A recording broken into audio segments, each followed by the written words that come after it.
Hi hello नमस्कार. तर स्वागत आहे तुमचं माझ्या चॅनेलवर. तर आज आपण पाहणार आहोत अतिशय पारंपरिक स्वादिष्ट आणि आरोग्यदायी असे हळदीचे लोणचे. तर त्यासाठी आपण इथले घेतलेले आहे जळदसर अशी हळद, ज्याचे आपण स्वच्छ धुवून बारीक काप करून घेतलेले आहेत. हे आहे आलं, त्याचेही आपण छोटे छोटे उभे काप करून घेतलेले आहेत. आलं हे थंडीमध्ये अतिशय उपयोगी असं पदार्थ आहे.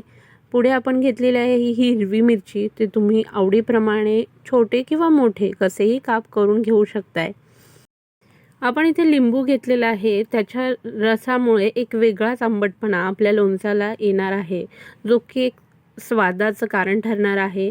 तर इथे घेतलेलं आहे आपण मोहरीचं तेल, जे की आपण गरम करून थोडंसं कोमट करून घेतलेलं आहे. हा आहे लोणच्याचा मसाला. तुमच्या आवडीप्रमाणे कोणत्याही ब्रँडचा तुम्ही वापरू शकताय. पुढे घेतलेलं आहे आपण मीठ. हे आपण वापरणार आहोत चवीनुसार, कारण मसाल्यामध्ये थोडं फार मीठ असतंच. तर आपण हे जे सगळं कट करून घेतलेलं साहित्य आहे ते एका भांड्यामध्ये आपण एकत्र करून घेणार आहोत, ज्यामध्ये आहे हळद, आलं आणि मिरची. हे व्यवस्थित एकत्रित करून घेत आहोत. आता आपण यामध्ये मिक्स करतोय मीठ, तेही चवीनुसार.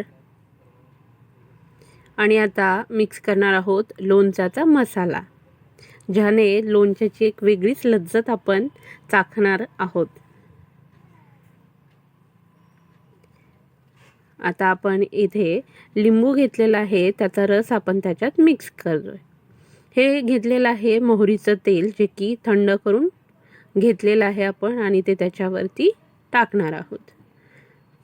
आता जे काही आपण सगळं जिन्नस घेतलेलं आहे ते व्यवस्थित सगळीकडे मसाला प्रत्येक तुकड्याला लागेल अशा प्रकारे मिक्स करून घेत आहोत.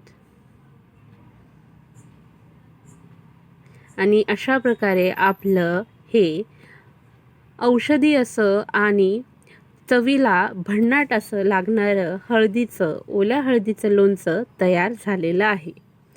तर हे तयार झालेलं लोणचं आपण स्वच्छ अशा कोरड्या बरणीमध्ये भरून ठेवणार आहोत.